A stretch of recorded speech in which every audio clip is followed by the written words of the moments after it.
Halo sahabat Laksana, ketemu lagi bersama Laksana Bus.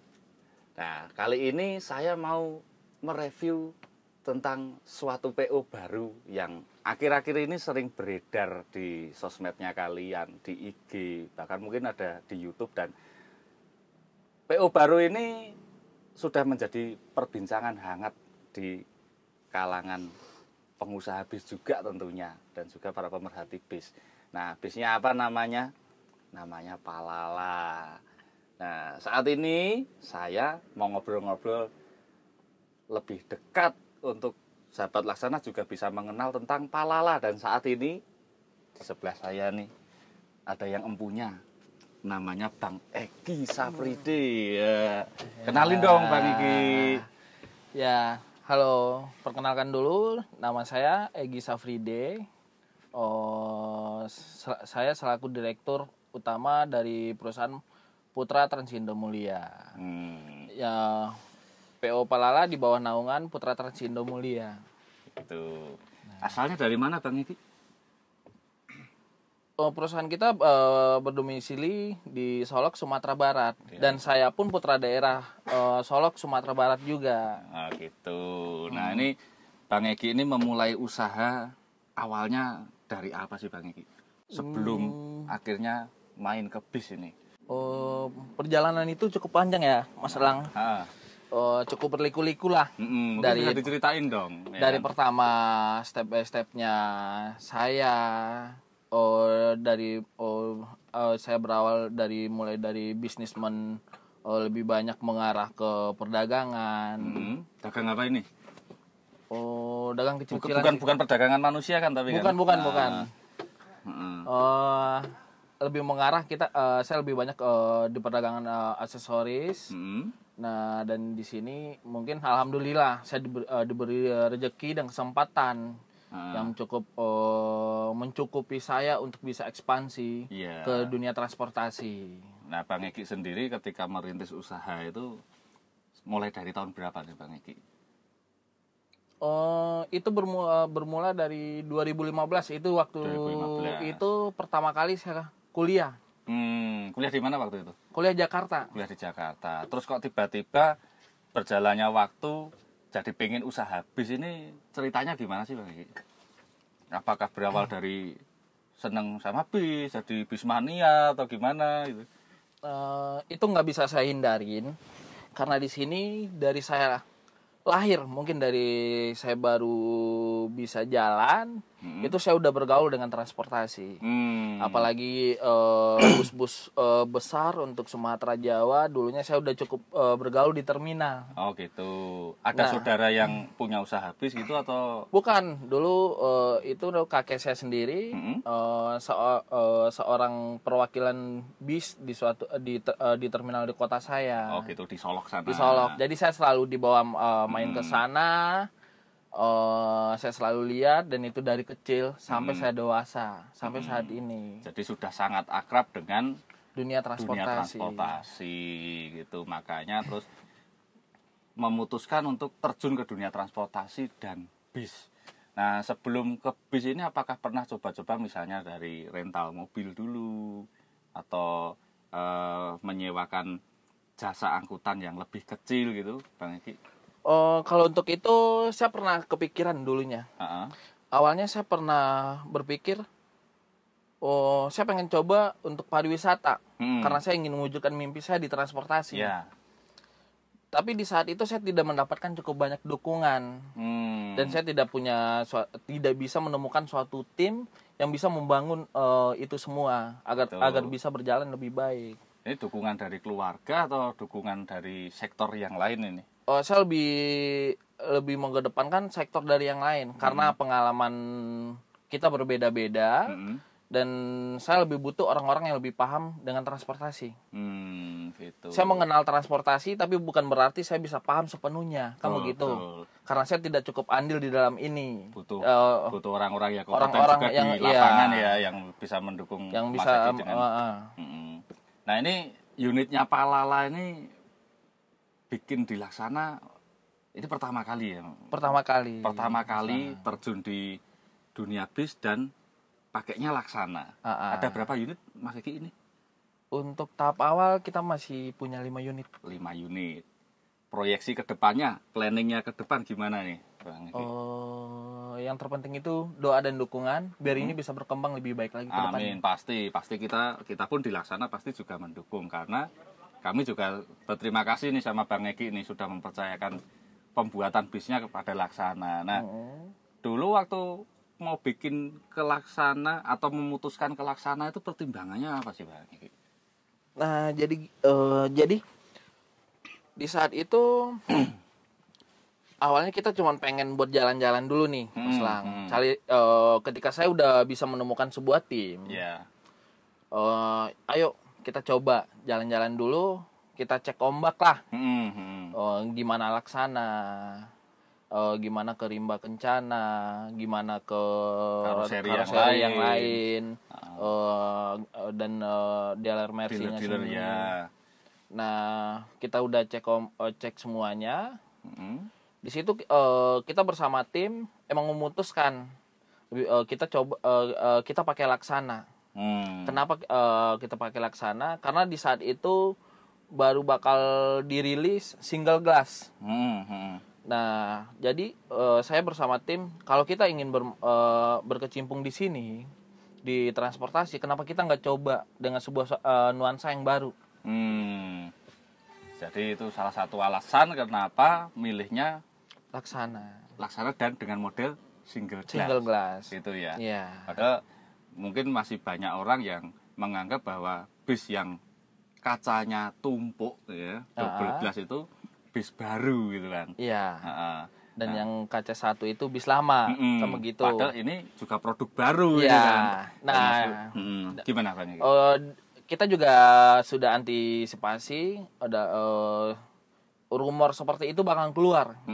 Itu pasti bakal keluar karena cara pandang market itu berbeda-beda. Betul. Nah, di sini kami kembali ke konsep yang kami bangun karena kami ingin tampil lebih berbeda dari yang lain.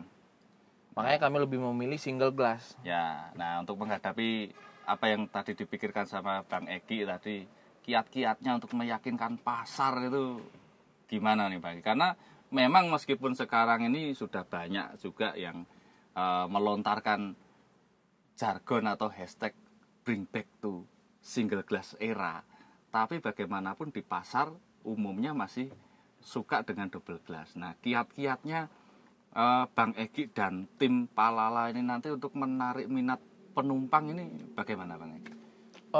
Kita lebih mengusulkan untuk sebuah pelayanan dan fasilitas yang ada di dalam kabin bis kita tersendiri. Nah, cara bagi kita untuk market bisa hadir ke kita lebih mencukupin fasilitas yang dibutuhkan penumpang pada saat berada di kendaraan kami. Itu. Nah ini unit ini rencananya untuk jalan kemana sih Bang Iki? Untuk tahap awal itu kita mulai dari Sumatera Barat ke Jakarta, Jabodetabek yang bertepatan dari Payakumbuh ke Karawang. Sampai ke Karawang. Ini tahap awal ya. Sahabat Laksana nanti juga bisa dukung Palala untuk semakin berkembang dan bisa mengembangkan rutenya semakin banyak dan semakin jauh ya Bang. Nah, ini tadi dari Sumatera Barat ke Jabodetabek. Fasilitas yang ditawarkan sama Palala ini apa aja nih Bang Eki yang tadi dikonsep sama Bang Eki dan tim Palala ini akan memberikan servis yang lebih, fasilitas yang beda dibanding yang lain. Mungkin bisa di-highlight dong apa aja nih yang ditawarkan di dalam bisnya Palala ini. Untuk sejauh ini di tahap awal kita masih dan tidak lupa dari market sekarang itu kursi leg rest. Nah di setiap bangku itu kita beri AVOD, ya. Ada TV-nya, yang ada TV-nya. Jadi fungsinya ini biar tidak mengganggu untuk penumpang yang lain. Jika kita ingin karena bagi saya ada sebagian orang itu yang nggak suka dengan lagu yang kita putar. Betul. Kita jangan sampai mengganggu kenyamanan orang lain. Bang Eki sukanya lagu Minang, saya sukanya lagu Jawa. Lagunya Denny Caknan misalnya ya kan. Nah itu kameramennya sukanya tarlingan kan beda-beda. Nah gitu ya Bang Eki ya. Dan nggak lupa kita juga ada fasilitas minibar yang itu kita konsep untuk kopi shop dan bisa juga untuk area smoking. Oh, minibarnya di mana nih Bang Egi? Ada di pintu belakang. Oh, ada di belakang. Nanti kita lihat itu. Terus nih karena ada avotnya, nanti penumpang yang ikut Palala jangan lupa bawa headset masing-masing.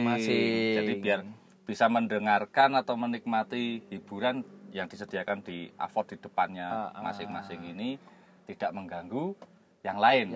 Bisa menikmati sesuai selera masing-masing ya Bang Egi ya. Ada apa lagi Bang Egi? Ini depan berarti di belakang ada apa tadi minibar. Ada kayak coffee shop. Sedangkan di depan ini masih ada dispensernya. Ada. Iya, kita ada dispenser juga. Jadi tidak semua penumpang itu yang suka kopi. Nah, bagaimana kebutuhan mereka untuk air putih? Ya. Nah, dan ada sebagian yang pengen bikin susu untuk anaknya. Betul lah, itu tadi yang saya juga mau ngomong. Karena pasti ada keluarga yang bawa balita dan perjalanan cukup dari jauh. Sumatera Barat, terjauh Sumatera Baratnya di mana Bang Egi? Payakumbuh kalau misalnya sampai ke Jakarta aja lah, itu kurang lebih berapa jam perjalanan? Kurang lebih itu 30 jaman. Oh, 30 jam perjalanan di dalam bis. Kalau ada yang bawa balita, nggak perlu khawatir karena disediakan dispenser, bisa bikin susu pakai air panas yang disediakan ada di depan situ. Gitu ya Bang Egi? Iya. Terus ada apa lagi Bang Egi?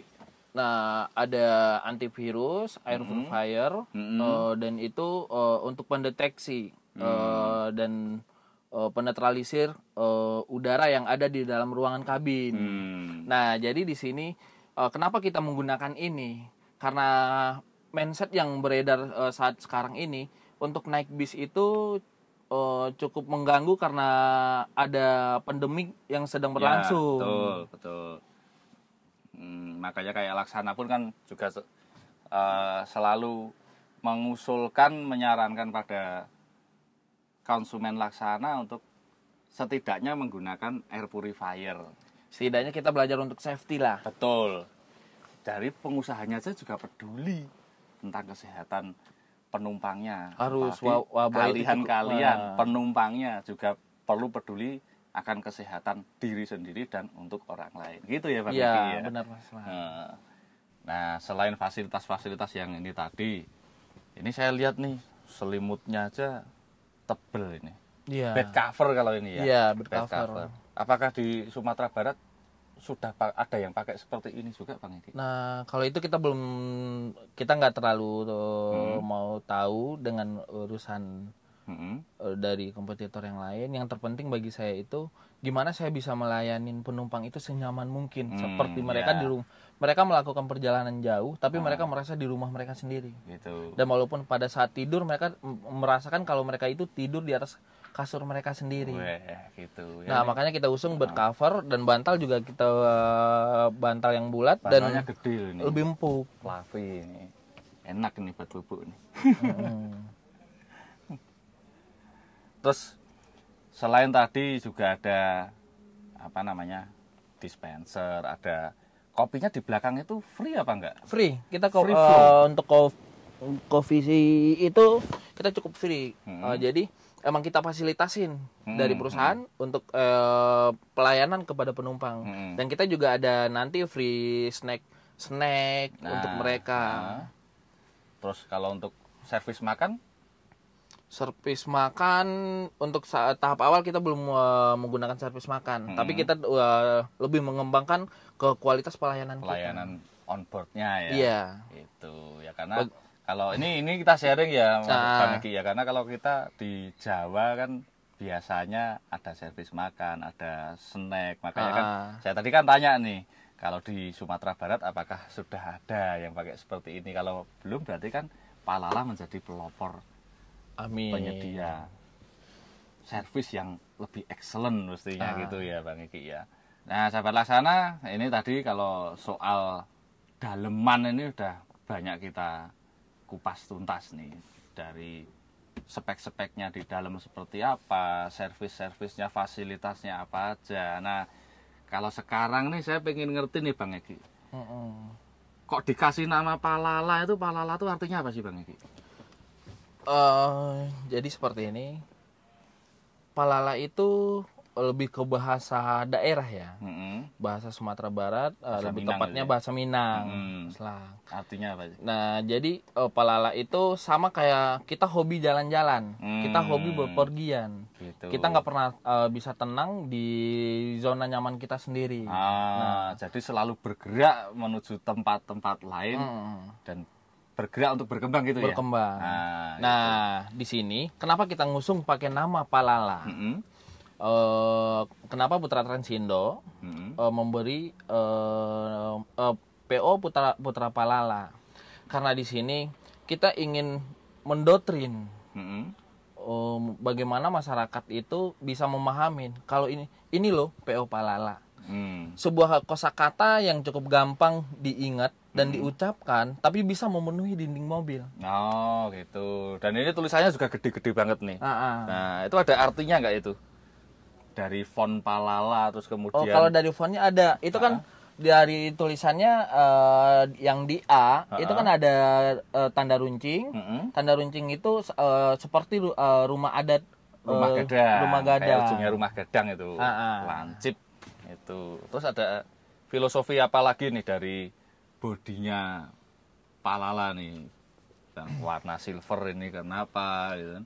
Nah, untuk warna silver sendiri Mas Lang, di kita karena lebih mengarah ke teknisi lapangan. Karena di lapangan unit itu berjalan cukup jauh dan cukup banyak debu dan kotoran yang bahkan melekat di mobil. Tapi kita pengen mengusung gimana mobil ini bisa biar awet bersih gitu bersih dan tetap elegan. Nah, makanya kita menggunakan silver. Kalau kita pakai hitam atau putih bahkan terlalu ketara. Terus ada ciri khas apa lagi nih yang disematkan di dalam bodinya bis Palala ini supaya orang lebih mudah mengingat dan menjadi kesan khusus yang menarik orang untuk ikut kita Palala. punya ciri khas tersendiri yaitu songket silungkang. Nah, itu dia hampir sama seperti batik. Oh gitu. Itu songket itu kain ya? Kain. Nah, itu khas dari mana itu? Khas dari silungkang. Dari silungkang. Silungkang itu mungkin bisa dijelaskan Bang Egi lebih detailnya Bang Egi. Kalau silungkang itu sebenarnya mereka daerah di mana itu? Bersebelahan dengan Solok. Cuman itu lebih dekatnya ke Solok. Gitu.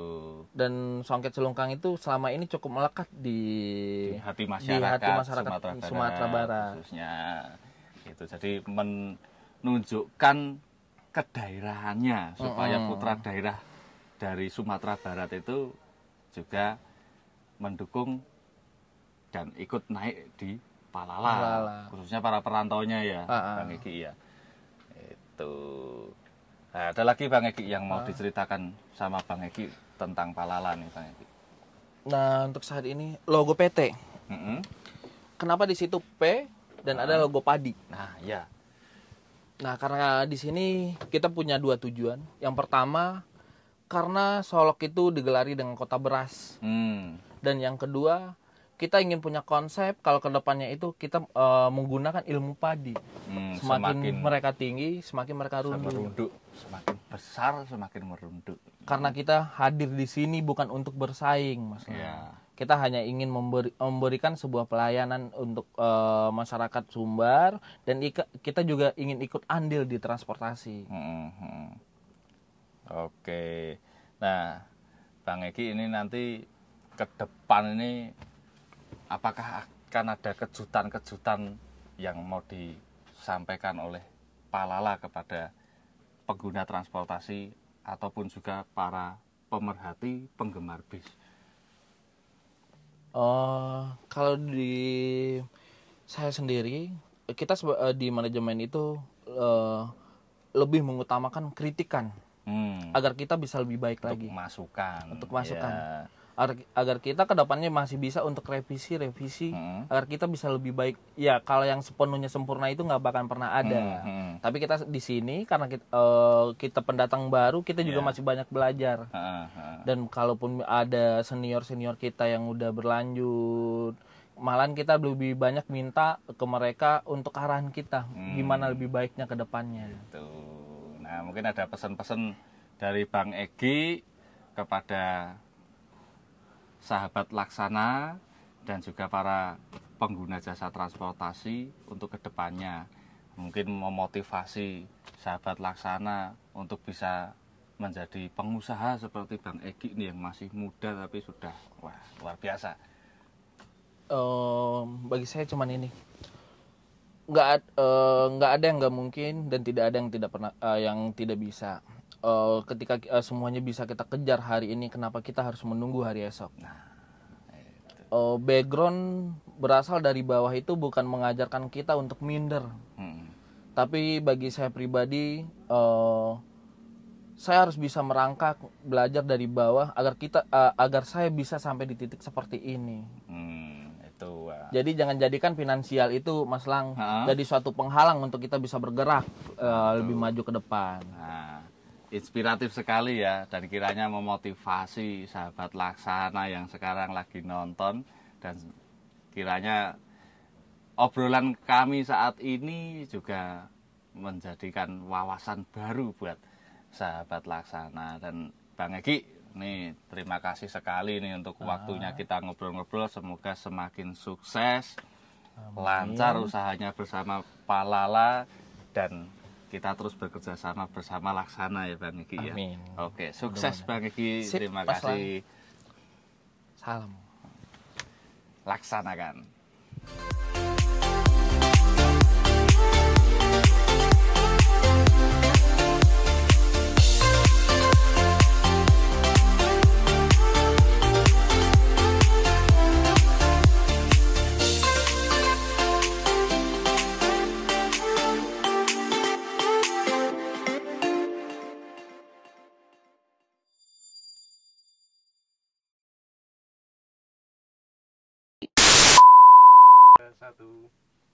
Hai sahabat Laksana, ketemu lagi di channel Laksana Bos.